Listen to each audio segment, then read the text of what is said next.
Hey everybody, welcome back to Touchy Reactions, fans of Sabaton. We got another good one for you tonight. We're going to go way back in history to the beginning when they were still finding their sound. We'll be listening to 3 songs tonight: Metal Machine, Metal Crue, and Metal Ripper. We got 6 videos we're going to be watching tonight. The first one is the Metal Machine lyric video. Then we'll watch the Metal Machine history.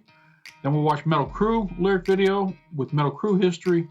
Then we'll watch the Metal Ripper lyric video, and then I got a live performance with Metal Crue and Metal Machine at Vakken. So that's the lineup for tonight. Stick around. We're going to be jumping back in history a little bit and here watching some very early Sabaton. I'm excited about it.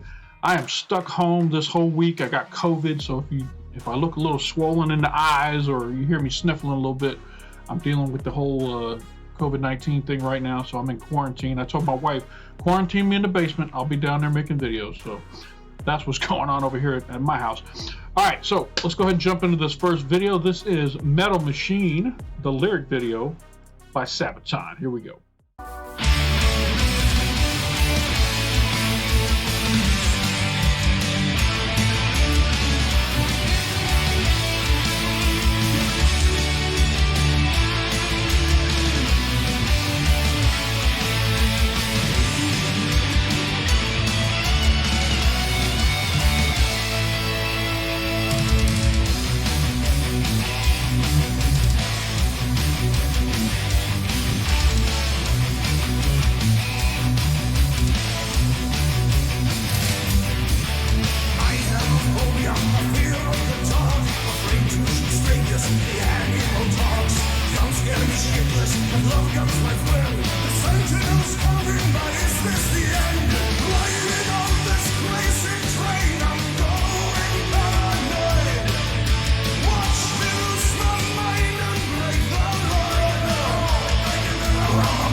Okay, so very cool. Looks like what they're doing is they're taking a little bit of different bands' songs and they made a song out of it, which is very cool. And I love the way they did this lyric video too. It's showing you the names of the bands that they took the ideas from or the words from. That's pretty cool. I want to back up a little bit.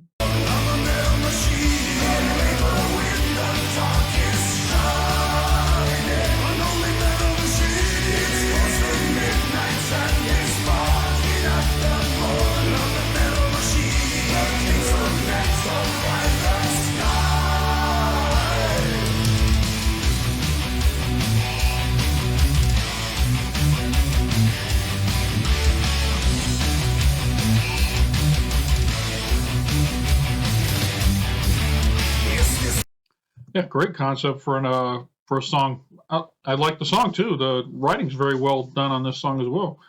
I wonder if they it would have been cool if they made an official music video for this. They could have shown off some of these bands that they're paying tribute to during the music video.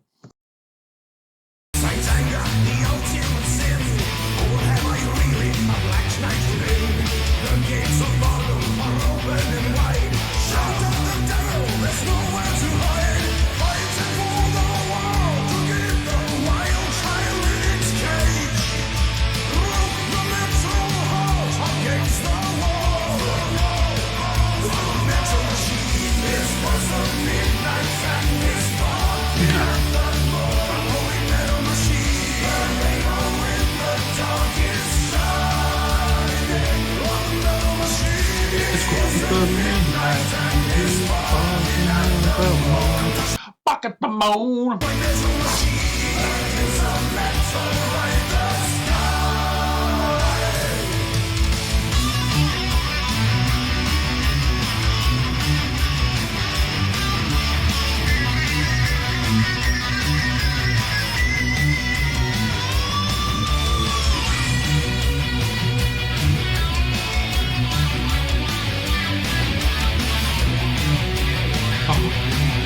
Oh, he used to go crowd surfing back in the day?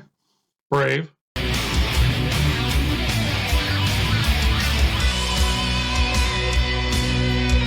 Oh, is that Piscator meeting the group? That's awesome. Piscator does a great job on those lyric videos.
I love that they put Sabaton in there. That's awesome. They deserve to be in there.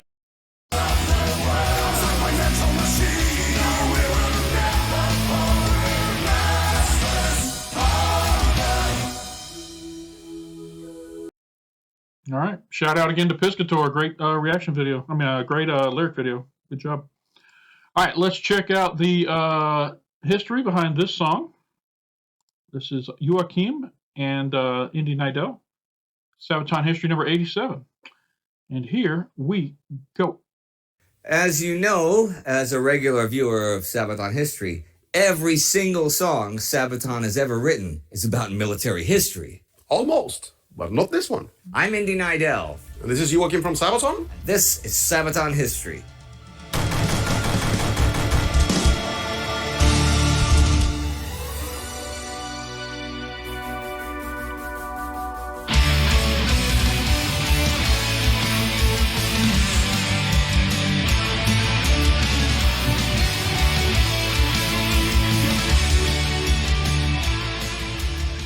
It's not a normal Sabaton history episode. This is only a tribute.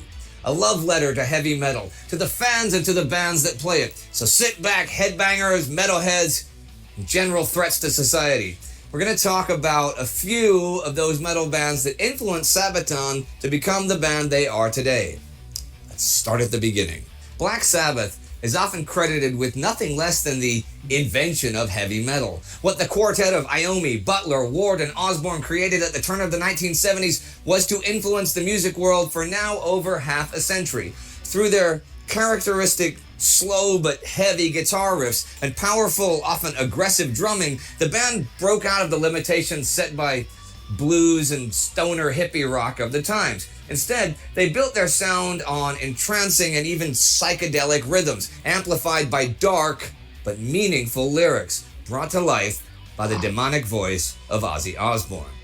It was guitarist Tony Iommi, told he would never play guitar again after losing 2 fingertips working in a steel mill, who gave Sabbath its unique guitar riffs. Since Iommi could not feel the strings with his homemade prosthetic fingertips, nor bend heavier gauge ones, he came up with a unique style of playing involving lighter strings and down tuning, which gave a distinctive sound to his songs and riffs that you can hear on things like Children of the Grave. With that song, Sabbath also buried the overly optimistic, wishful thinking of the hippie generation and presented their audience lyrics and themes that indulged a gloomy, even outright He's a left-handed guitar player. pessimistic outlook on life and its many perils. Early Sabbath, with albums like Paranoid and Master of Reality, challenged both conservative values and the self-proclaimed counterculture. Much of it was anti-authoritarian, especially during the Vietnam War era. The debate, if it was generally more acceptable to call a song Walpurgis or War Pigs, gives you an idea of the times. This new music was weird, was dark, enticing, and it certainly scared parents and Christian groups, but it also dominated the record shops for the next decade, with Sabbath albums going platinum almost instantly. To this day, Black Sabbath's sound remains unparalleled and unchallenged. Those anti-heroes of the 70s, whose greatest hits are by now overplayed by every radio station and car commercial known to man, remain the institution that began it all, and who paved the way for heavy metal to come.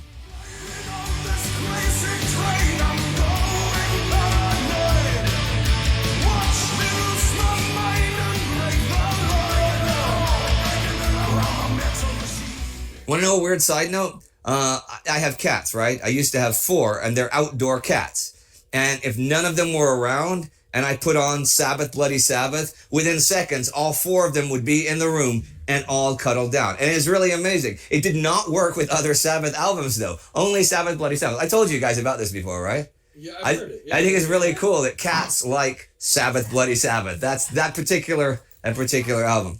Anyhow, throughout the 70s, metal was... I wonder if that's because the album has some sort of a low, deep purring sound on the bottom of it that attracts the cats. Is still trying to find its sound outside of traditional rock, groovy blues, and newly emerging punk. One band that began setting the tone was Judas Priest, led by the glass-shattering high vocal screams of frontman Rob Halford. Priest's sound got faster and got heavier with each new album.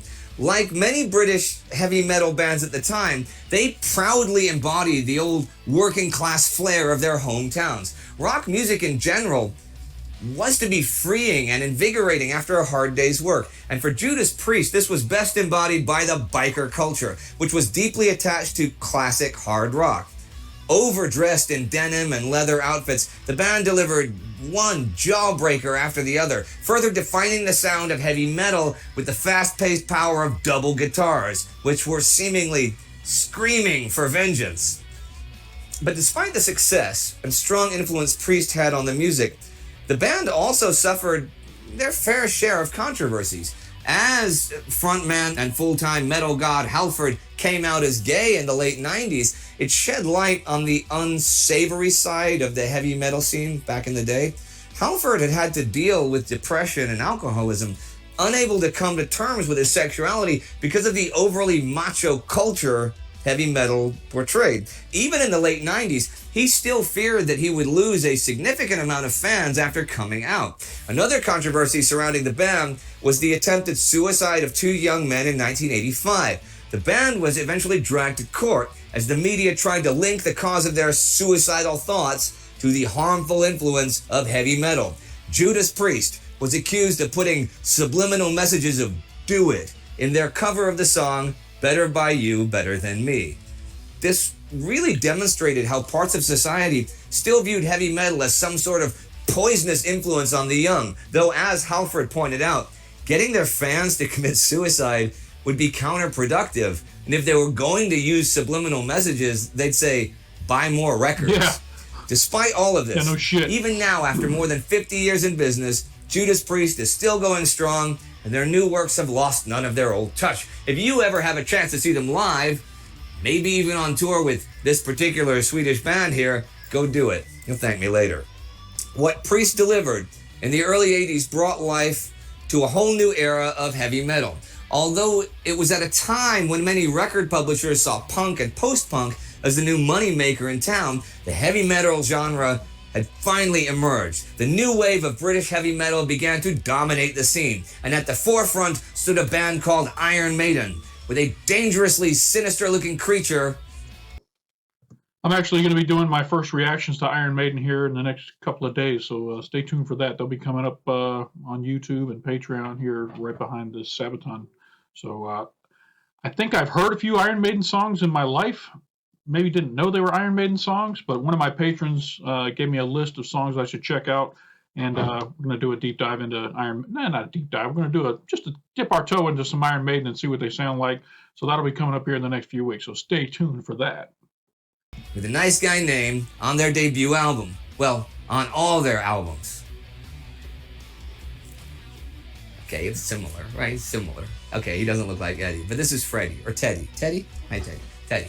Under the guiding hand of Steve Harris, Maiden took the influences of progressive rock and current British punk and mixed that with fast-paced melodic heavy metal sounds. Throughout the 80s, Iron Maiden fans, long-haired and dressed in denim, banged their heads to neck-breaking rhythms and sang alongside the air siren of then-singer Bruce Dickinson. Albums like Power Slave or Somewhere in Time became instant classics. Iron Maiden also had a soft spot for historical figures or mythological themes, from Genghis Khan to Alexander the Great to the Crimean War. Songs about matters of life and death became a hallmark of their lyrical writing. For example, the words of Winston Churchill's famous Blood, Toil, Sweat, and Tears speech were used as an opener for Iron Maiden shows for years. And while Sabaton is known for opening up with the thundering guns of Ghost Division, Maiden would have its British fighter aces gathering speed on the runway.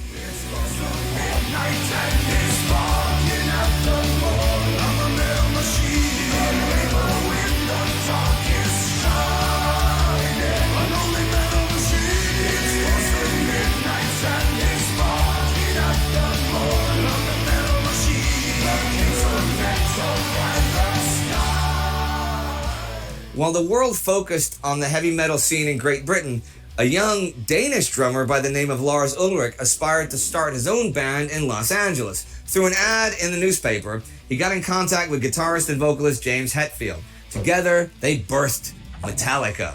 But while the new wave of British heavy metal was running wild abroad, much of the hard and heavy stuff in the States was still deeply bound to the underground. There, Metallica's unconventional sound soon became a household number. Back then, they encouraged the free trade and the copying of their cassette tapes as mouth-to-mouth.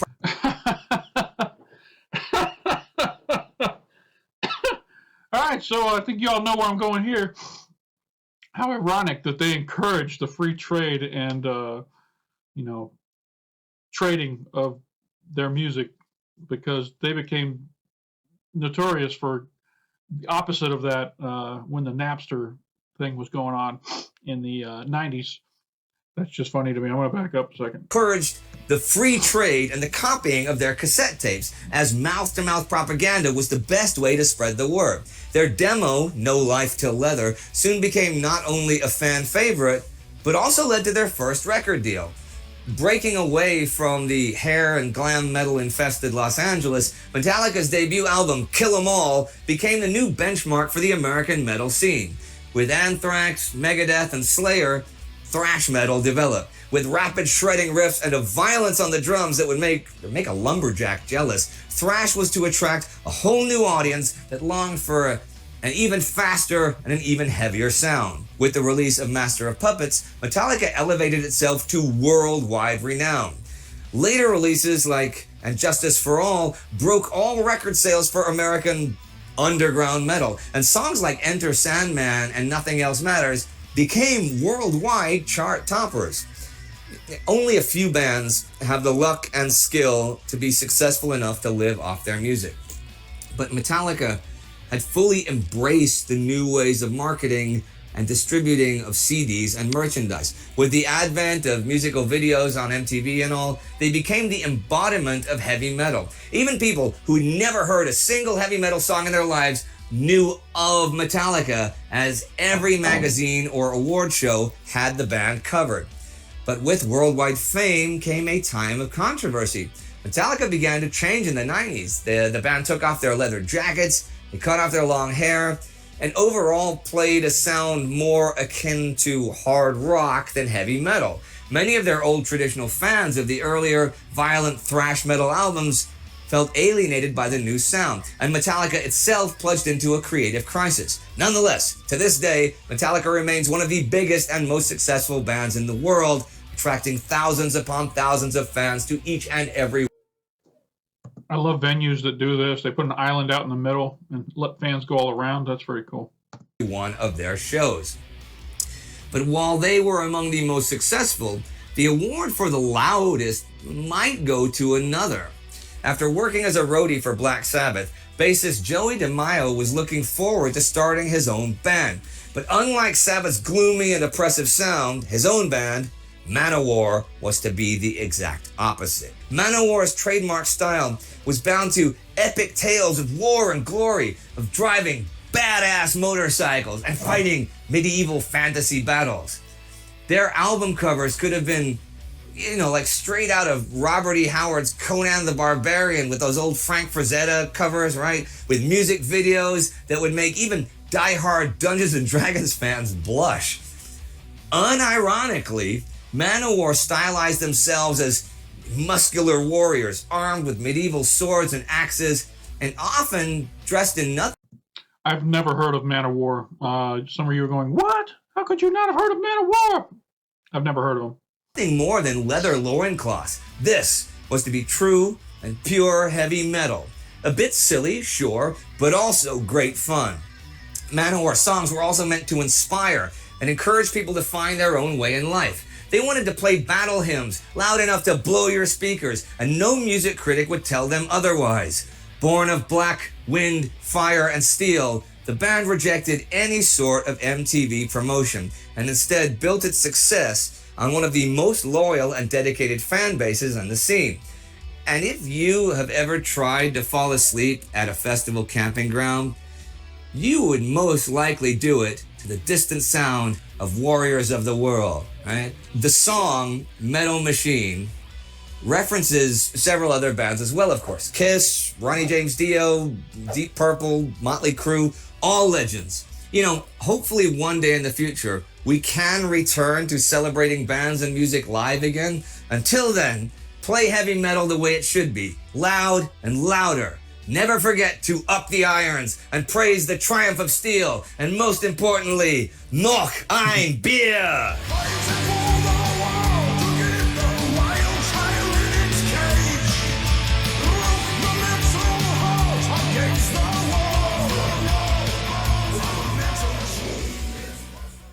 Okay, back to reality. Joachim, why don't you tell them and me your personal metal journey? Where did it start? How did it go? Wow. Sorry, I didn't mean to put you on the spot here. Thanks. How much time do you have, guys? Well, I would guess from a metal point of view, first time me choosing to listen to some sort of music. It was actually, I was 3 or 4 years old. And back in those days, Swedish television showed heavy metal or music videos in general. Okay. I don't remember this, but my mom told me the story that she was sort of in the kitchen. I was in front of the TV and she heard me scream. Okay. She's like, "Oh, my kid is dying." So she ran into the living room and there I am jumping and freaking out into the video of "We're Not Gonna Take It" or "I Wanna Rock" by Twisted Sister. Wow, okay. We don't remember which song it was, but she saw my reaction and being... Is that a pledge pin? Sorry, I couldn't help it. Well, my mom is pretty open-minded. She's like, "Oh, they look kind of fucked up, but, you know, he's a good singer." Yeah. And she, being a lovely mom, she bought me the vinyl. Yeah, Stay Hungry album. Yeah. And that was my sort of first music by choice. I didn't buy it myself because I was only 3 or 4 years old. And man, I don't remember anything from my 3 or 4 year old self. It's only, hell, I don't even know if I can remember much past being 10 years old. I'm getting old, man. Don't get old. Don't get old. Try and keep your memories. Ever since it was, I mean, I did listen to other stuff. There was everything from Wasp, Halloween. I bought Keeper of the Seven Keys Part 2 at a sort of midnight opener, you know, they on the release day. These are actually vinyl times. Which Van Halen did you prefer? Ooh, that was actually later. I didn't come across them while they were, you know, but today, I'm not sure. I think I'd go Sammy Hagar. See, the third 45 that I bought before I could afford records, the third single I bought was Dance the Night Away with Van Halen. Yeah. The first one was I've Had Enough by Paul McCartney and Wings. The second one was King Tut by Steve Martin. Okay. Yep. Steve Martin. And the third was Dance the Night Away, which I still think is one of the greatest songs of the 20th century. I'm a big Diamond Dave fan, I got to admit. We can fight it out. There is so much good music in that era, I think. But I mean, I guess any person would say that about the era you grew up in. You're gonna start around there, and you'll go a little bit forward, a little bit backward. And I guess it's the same for every generation. But people tend, when people are nostalgic, like I was specifically nostalgic in, let's say, the late 70s and early 80s for 50s music, which wasn't like when I was born. It was a while before I was born. And also I was really into like some of the 20s music, like especially like some of the beginnings of the real acoustic blues. And then you get to the 30s, you get Robert Johnson and Blind Lemon Jefferson. That stuff I really liked a lot. Okay. So like when the White Stripes came out, I was like, well, the 50s makes sense in a way, because as you discover, you always want to discover the roots of your music. So, I mean, I remember, you know, obviously discovering metal 80s and 90s. But somewhere in my teenage years, I wanted to know where that came from. Right. Yeah. So I would go into the 70s. I would find out about Black Sabbath. Obviously, we're still active. There would be Deep Purple, Rainbow, and that would take me sort of into the late 60s as well. And did you go back and listen to Ronnie and the Red Caps? Ronnie and the Red Caps. That was Ronnie James Dio's first release in I think it was 1957, but it might have been 1959. I thought it was Ronnie Dio and the Prophets.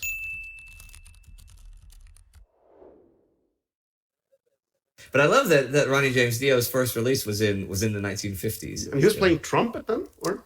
I do not honestly know, but since he was Ronnie and it was the Red Caps, I imagine there was some singing involved. Okay, because I think back in the day he was playing trumpet as well. It's gonna be fun to look up just after we film this. We should really look this up before we They're doing a good job editing it in. I give them a shout out for that. start filming. No, this is the kind of thing that people like. But here's a question: when you guys first put together Sabaton Mark 1, Yep. Sabaton 1.0, when you guys were hanging around after rehearsals or before rehearsals or when you'd go to a show and stuff, was there something specific musically that you could all agree on?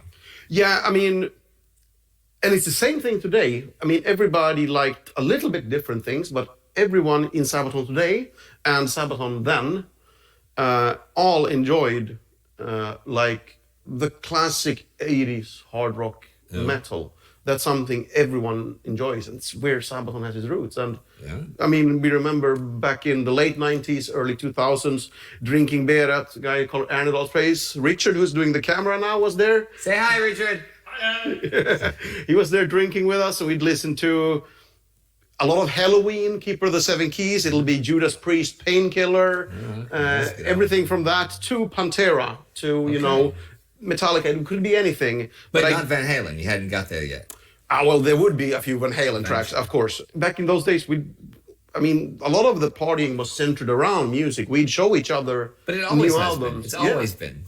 You're sitting there drinking, and then you'd start out with a few classics, and then somebody, oh yeah, but I heard this. Have you heard? No, I've never heard of these guys. Where are they from? Well, they're from Finland. They do this and that and this. So wait, I got an idea. Ladies and gentlemen out there in Sabaton history world, why don't you tell us in the comments your metal world? And this is me that's saying it, so this is on me, not you. And if there's something that we think is a particularly good story and a particularly good journey, I will take it upon myself when the quarantine is over. Make no mistake. These words. That I'll send you some kind of Sabaton T-shirt or CD or something if I think it's a really awesome story. That's on me. That's not on you. And it is when the quarantine's over because we can't do merch right now. It's not possible. But I do like the idea of reading people's journeys. How you came to Sabaton. Maybe you started with Sabaton. Maybe you started with Kiss. Maybe you started with Venga Boys and you thought, oh, I really like Venga Boys. And then you heard a Sabaton song and you thought, man, these guys are like the same band just with different clothes. And so you went there. I don't know. Indy's funny. Indy's hilarious. Oh, it could have gone any way. It was fun to do the whole Metal Machine thing because since it wasn't a military history thing, it was a challenge for Marcus and me to do the history. And we were talking about this, like, well, what are we going to talk about? And I thought, what about... He's a big liar. They actually haven't done that part yet. We're actually recording this talk before. Okay, he's true. We haven't filmed the history part of this yet. Nope.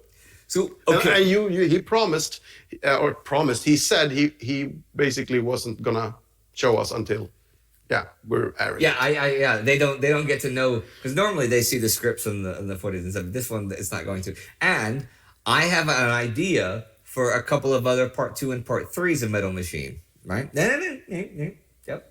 Sorry about the detour, but thank you for watching, and I guess that's it for today. I think this is a very interesting episode because I know people are going to want to hear about things like how you ended up doing the music that you end up doing and stuff. So thank you for today, and we'll see you next time and every time on Sabaton History, and drink your milk.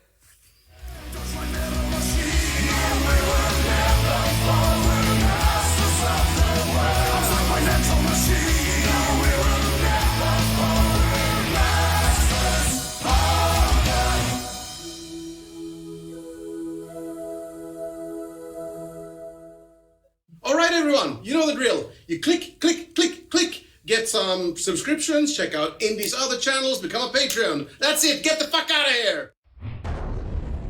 Yes, of course, as always, support Sabaton History on Patreon so that we can continue to get these great history lessons. All right. I think this is great. I think it's great that they took a second to step back and pay tribute to the bands who came before them, who influenced them, who made them what they are today. Very cool that they would take that time, that they would show that homage, so to say. Not sure what this next one, how it's going to be different. This is Metal Crue. We're going to check out the official lyric video, or not the official lyric video. We're going to watch the Piscator lyric video for Sabaton Metal Crue. And here we go.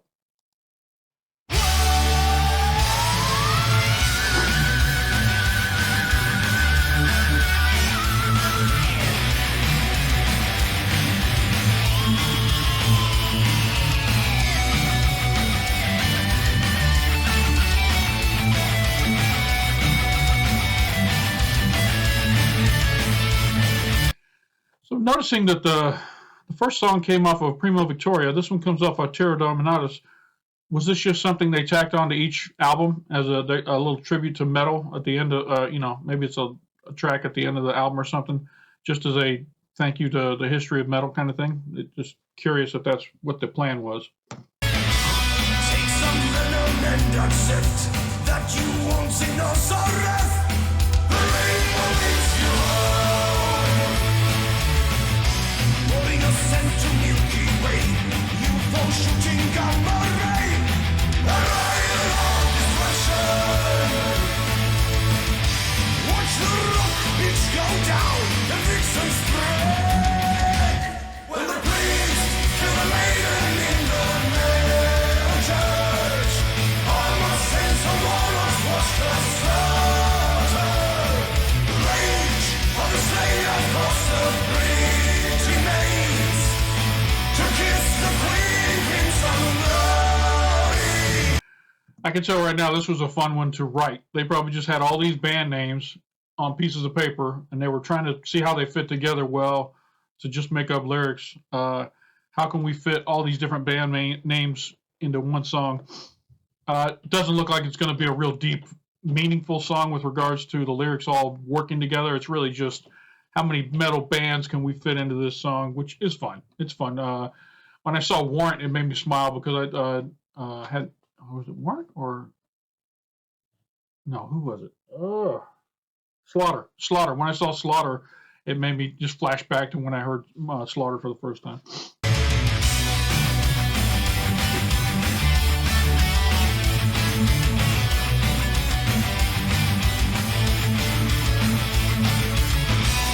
You were born a motorhead, bikes in flames to race ahead. You knew the Kansas rush. You do the Kansas Rush. Racing with the motley crew, emulator chasing you. We go to burning roses. Status quo has been reached, was unleashed. When the priest to the maiden in the male church, all on saints and warlocks watch the slaughter. Rage for the slayer across the bleeding age, to kiss the queen in crimson blood. I'm a huge Queen fan. I love everything Queen's ever put out. It's cool to see that they pay tribute to them in here as well.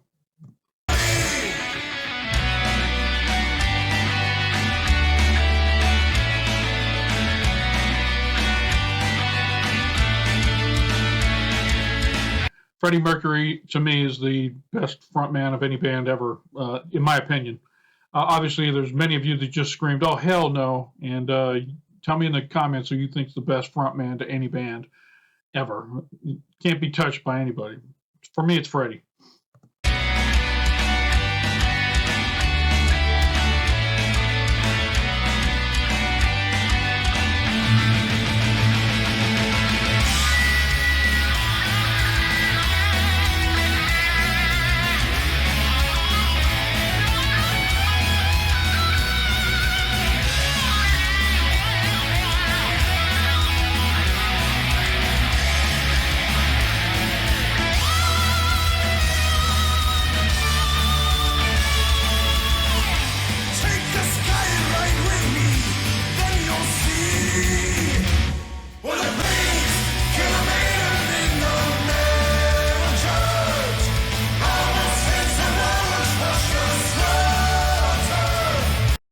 I'm hearing a super high-pitched, almost a female voice in the background during this chorus.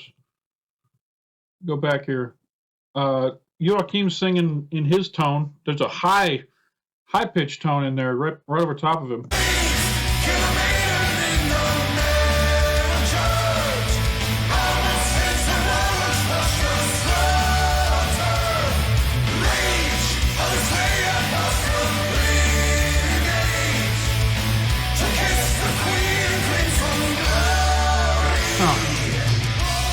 Was there a female doing the backing vocals in the studio, or was that one of the other guys in the band who's able to hit those high notes? I don't know.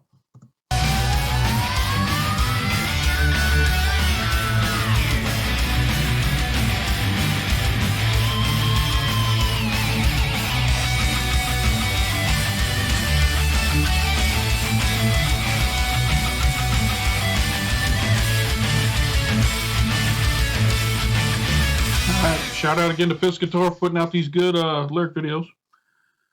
All right, let's check out the Sabaton history for Metal Crue. I got a feeling this one's going to be a lot like the Sabaton history for Metal Machine. We'll see how it differs. All right, this is Indy Nidell and Joachim from Sabaton. Sabaton history number 35. Here we go. I'm Indy Nidell. And I'm Joachim from Sabaton. And this is Sabaton history.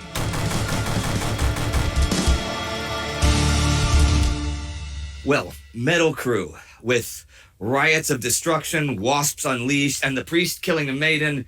This is a very controversial song. Yeah, but, we're talking about history here. We got to tell it like it is. It's war, it's brutal, and people are going to be pissed off. When we have to stick to it. I think that's what you did here. All right, this song is about you. It's called The Metal Crue.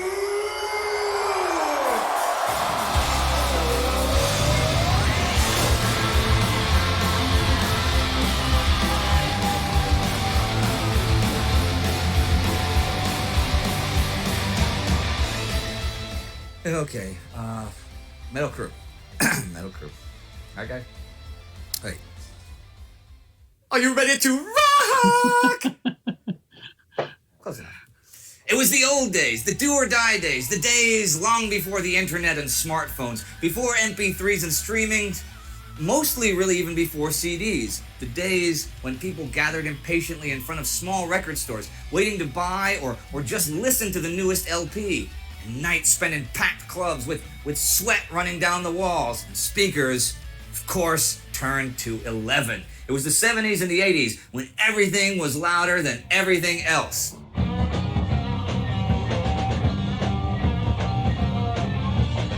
Okay, it must be said, and I'm the right guy to say it, that it is probably easier to write a complete history of the Great War than to write a brief history of heavy metal that everybody is happy with. But hell, let's try it anyways, and let's start at the beginning, when rock and roll still bore the stigma of being the devil's music and was, supposedly, only listened to by tattooed bikers, brawling city kids, dirty hippies. Music that was, in turn, performed by self-proclaimed beer drinkers and hellraisers who proudly sang about dangerous drugs and even more dangerous women. If there is such a thing as a birth date for heavy metal, it might as well be February 13th, 1970, when Black Sabbath dropped their groundbreaking debut album. I know some people call Iron Butterfly's In-A-Gadda-Da-Vida the first metal record, but they were really more of a psych band. You can argue about this all day, and I know you will, but whatever. The band, around frontman Ozzy Osbourne, took the still blues-heavy rock and roll sound of the late 60s and put a harder, gloomier, and even occult spin on it, with terrifying distortion effects and even darker lyrics. Of course, many critics slammed it, but the younger generation loved it. The 70s, with bands like Uriah Heep, Thin Lizzy, and Nazareth, was a time when what we now call classic rock slowly got harder, faster, and louder. Bands began experimenting with a more aggressive and immediate style, fully embracing overdrive, distortion, and other effects, and the power of the electric guitar over the harmonic sound of the acoustic guitar, amplifying its sonic power to the maximum. Culturally, the hard rock and early heavy metal scene emerged from the dying hippie scene, but still had time to develop well before the rebellious and anti-social punk movement took hold. So the rock and metal bands kept their long hair, but instead of tie-dyed shirts, bell-bottoms, and the headbands of the hippies, they went on stage in denim and black leather, embroidered with spikes and rivets.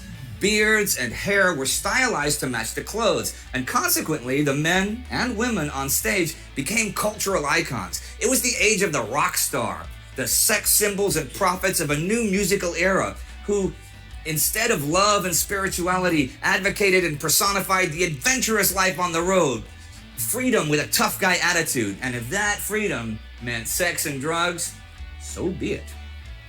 Many of those rock stars came from humble working class backgrounds and industrial cities, and sang about their everyday hardships, expressing their views on life and society with the harshest sound available.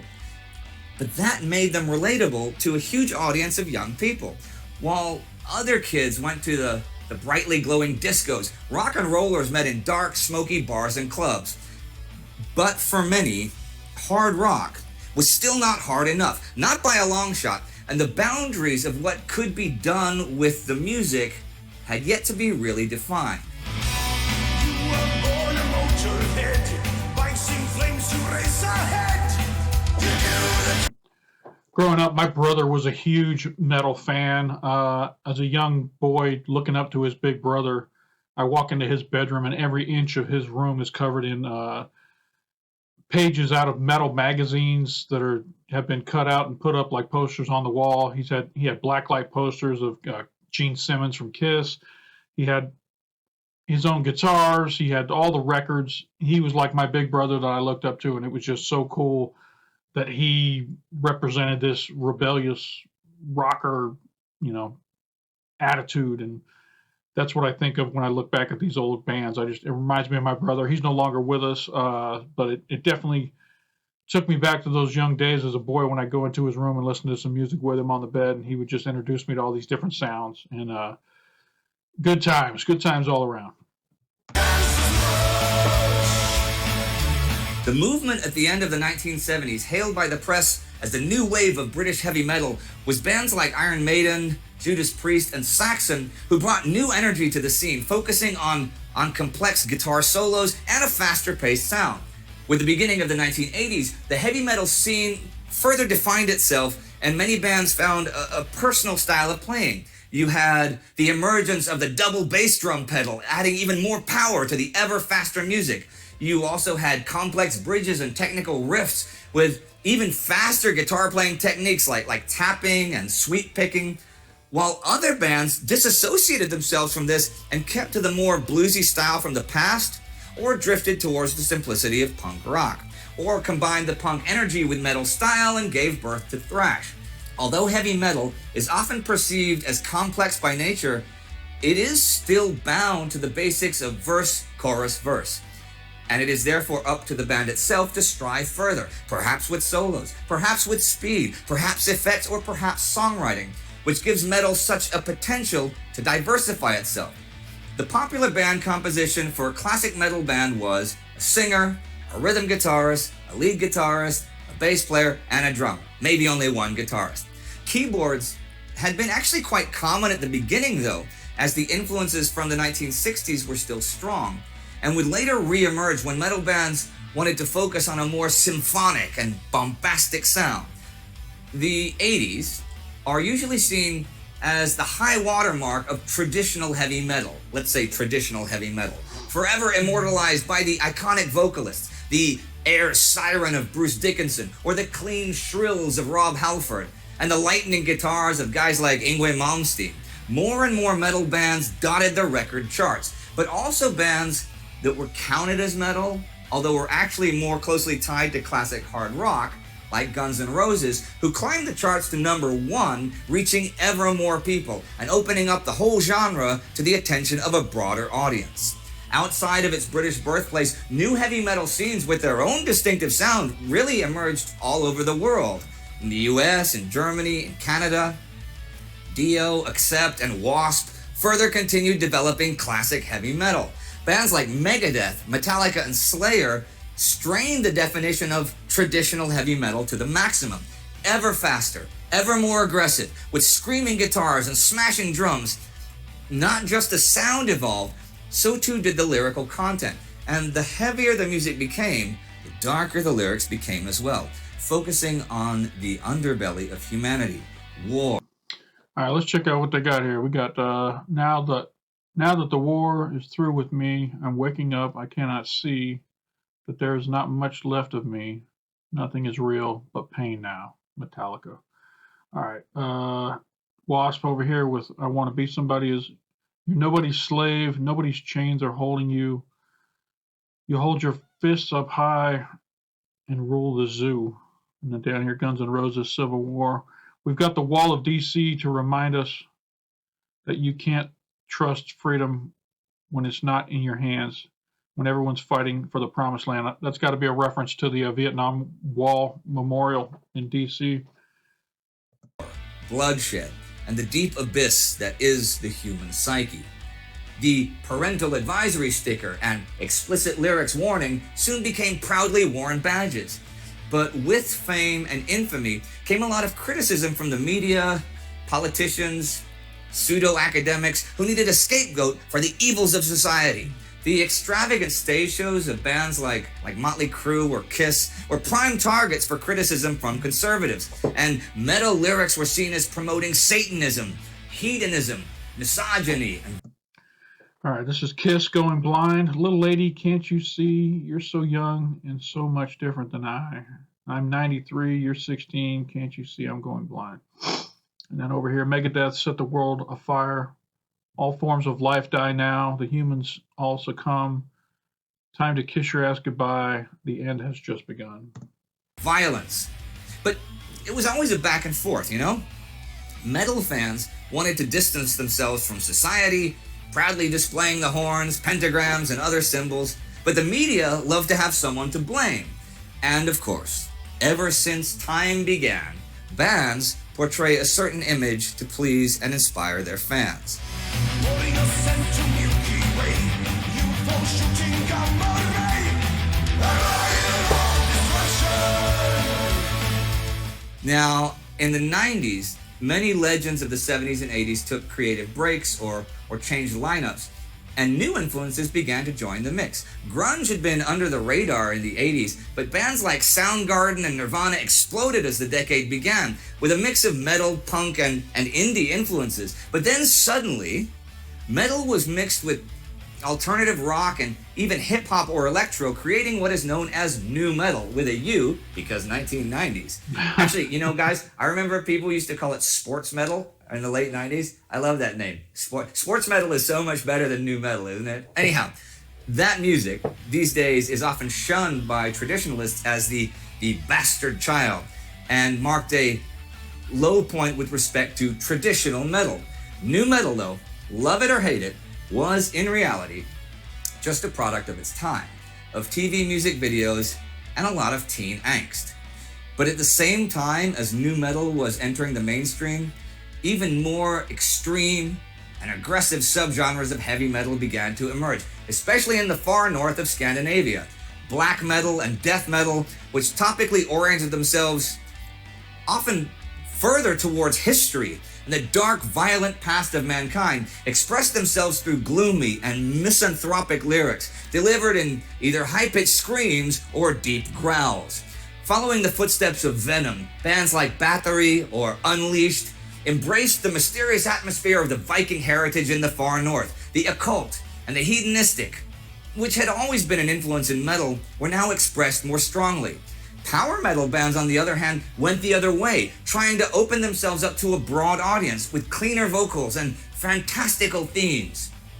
Today, there are dozens of metal subgenres, some of which I realize I have not mentioned, but just the term heavy metal still stands out as a musical and cultural statement, a musical and cultural icon.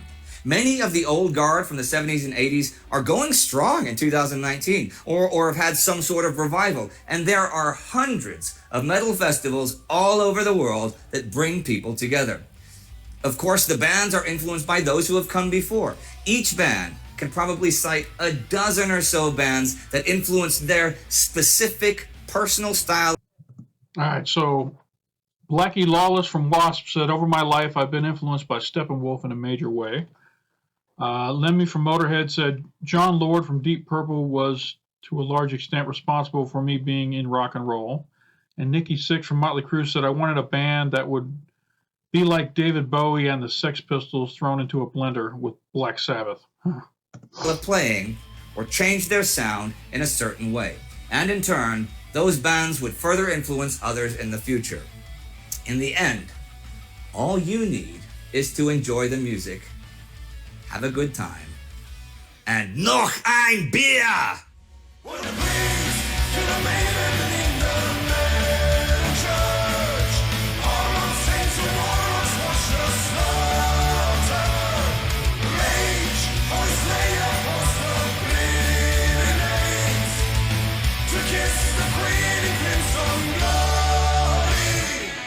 Okay, Metal Crue, it's not about a battle. It's not about a soldier. It's not even about something like trenches. What inspired this? Well, it was inspired by a previous song in the same vein called Metal Machine. Okay. And if I'm honest, with Metal Machine, that all came about because I needed to take a shit. I genuinely have no idea how to respond to that. That is probably That the is first for time, another episode! It's probably the first On a time cliffhanger! in my interview history that I genuinely have no idea what to say. So how do fans respond to a song that's not about traditional military history? In general, very good. I mean, Yeah. it's a really nice way to end an album, I think, with on a different, lighter topic. Of course, we chose not to do that when we're dealing with concept albums like The Great War, like Carolus Rex. But Great War ends with In Flanders Fields, which of course is not you performing, so that's also a different ending. Yes, absolutely. However, a song, classic 80s hard rock song about priests killing maidens in metal churches might not have been suitable for Great War.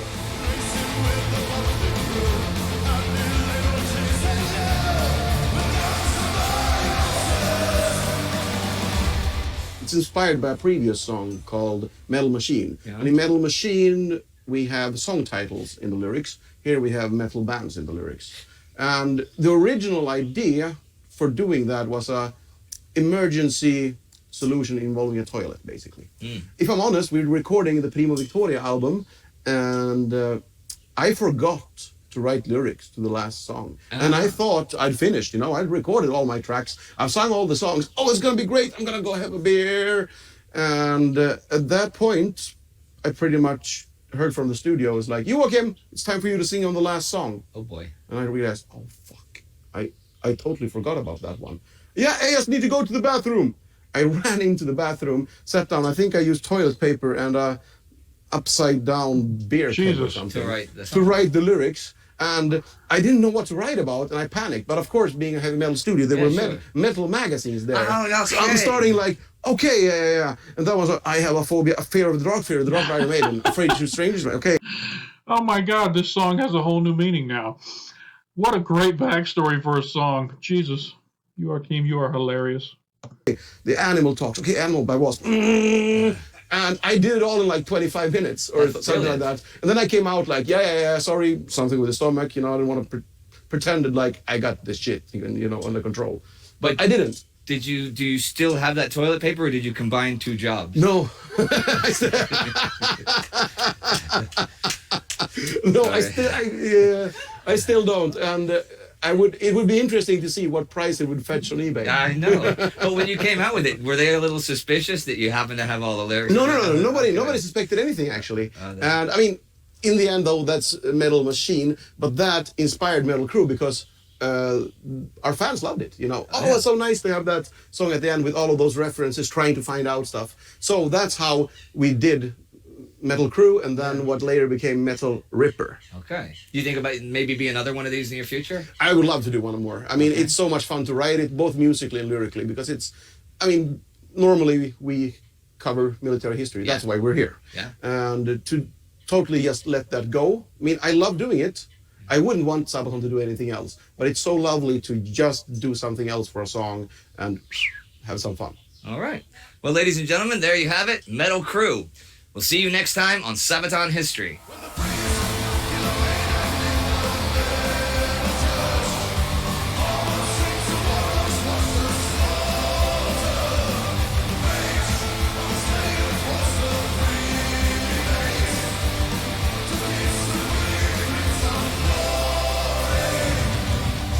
All right, everyone, you know the drill. Playlist, Time Ghost, World War II, Patreon, do it all, do it now! All right, so we're going to go into Metal Ripper next. Metal Ripper did not have a Sabaton history, nor did it have, I think I saw a live, but it was a really poor quality live. So the only Metal Ripper we're going to touch on today is the lyric video, and that's this right here. So we'll go ahead and jump into that. Not sure what, I mean, they've already done the band and they've already done the lyrics. So I'm not quite sure where they've got to go from here, but we'll see.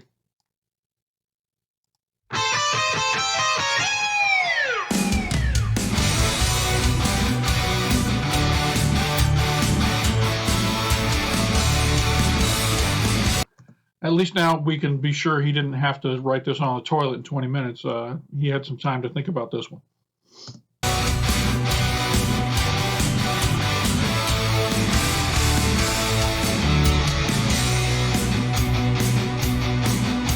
You're in for a surprise, you're in for a shock. In London town streets where there's darkness and fog, I'm going down, all the way down. I'm on the highway to hell from here. Led by the night, only a bright, called by the toll of the bell. Oh, Mr. Crowley, did you talk to the dead? Sleep with the devil, and then you must pay.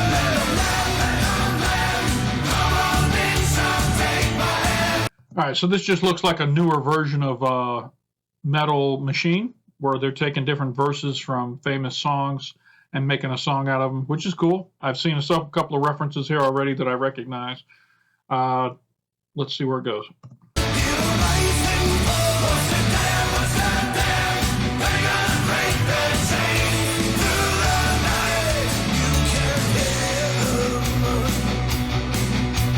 Twisting your mind and smashing your dreams. Blinded by me, you can see a thing. Torches blaze, a sacred chancellor plays. Blood on your face, you big disgrace. Strand of silver, heavy through the sky. Touching more than you can say. Appears like a wonder without any move. Gotta get close, closer to your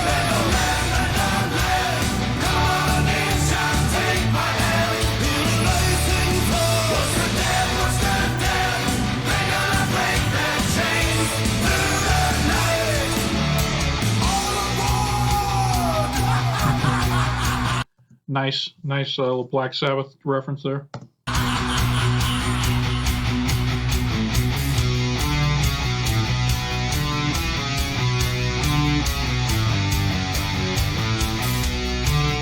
If I'm being honest, this one feels a little clunky compared to the other two, but that's just what I've heard so far. Maybe it'll be a little smoother in the end, but it just feels clunky. It feels thrown together.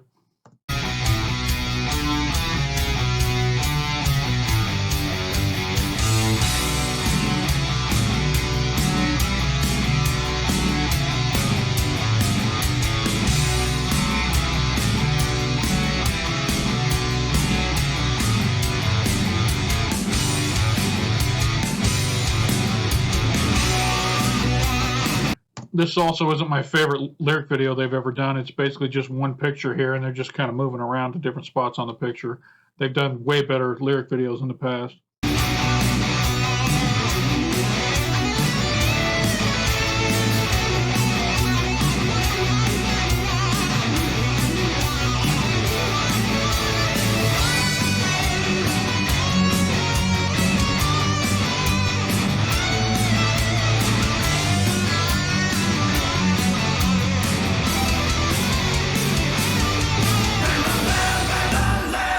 Come on into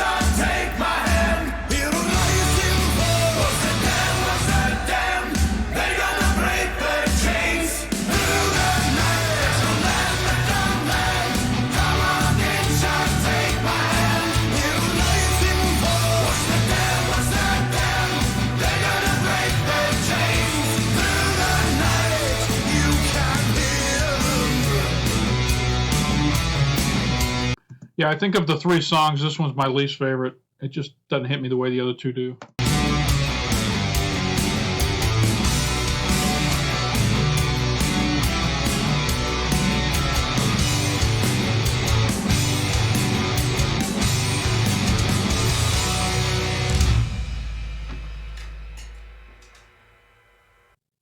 All right, so I've heard all 3 songs. I think I like Metal Machine the most, followed by Metal Crue, and then Metal Ripper. That's my order of how I like them. All right, last we got a live video here. This is Metal Machine and Metal Crue played together live at Wacken back in 2009, it looks like. We'll check this out, see how it goes, and then we'll wrap this sucker up. Thank you for making our dream come true. Now, let's fucking party with the Metal Machine!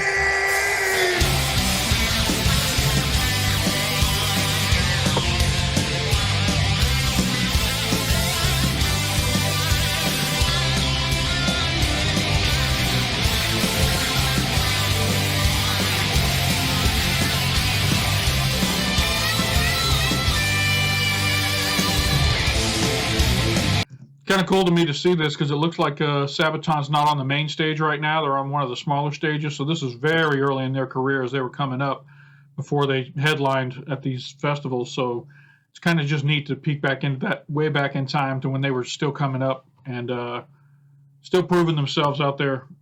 Very cool.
Finn apparently wanted to come here, Van. Come on up. Oh, hi, Van. What's wrong? What's wrong, buddy? Oh, you gonna come up here and join me? Wanna watch a little Sabaton? All right. You scared? We're just watching Metal Machine and Metal Ripper or Metal Crue. Don't be worried. Oh, baby. It's okay, baby. It's okay. Okay. That's okay. What's wrong? What's wrong? I gotta finish this video. It's very long. It's super long. I gotta finish it. Yeah, let's go over here. Come on. I got you. Dogs.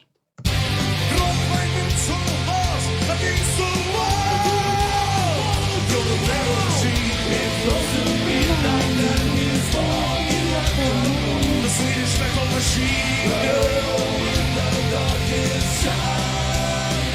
Rock and roll machine. Metal machine.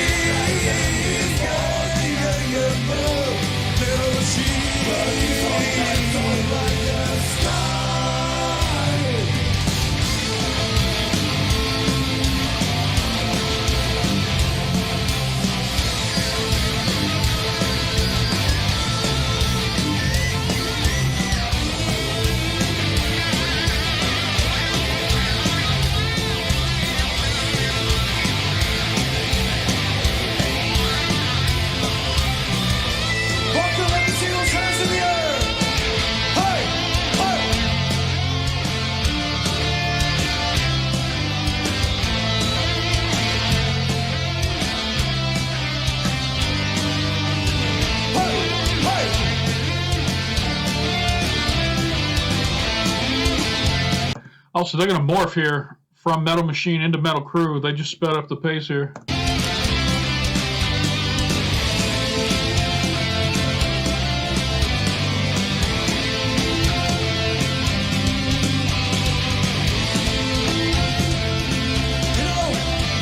We also give you some Metal Crue.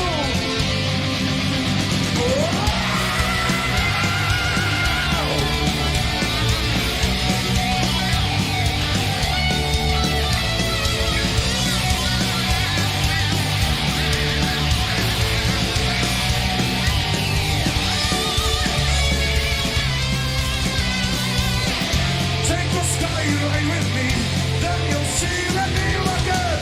When the beat can made and in the nail church, all the same to walls was the slaughter. Reach on this radio poster, please remains to kiss the queen in glimpse of glory. Make some fucking noise, Spartan! And now, hands in the air! Hey, hey, hey, hey!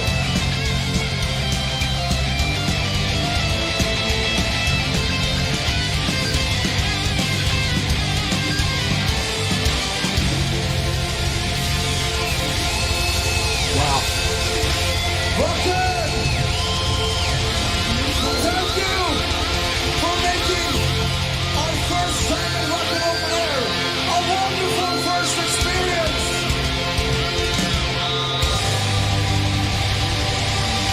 And now, bring on the fucking party!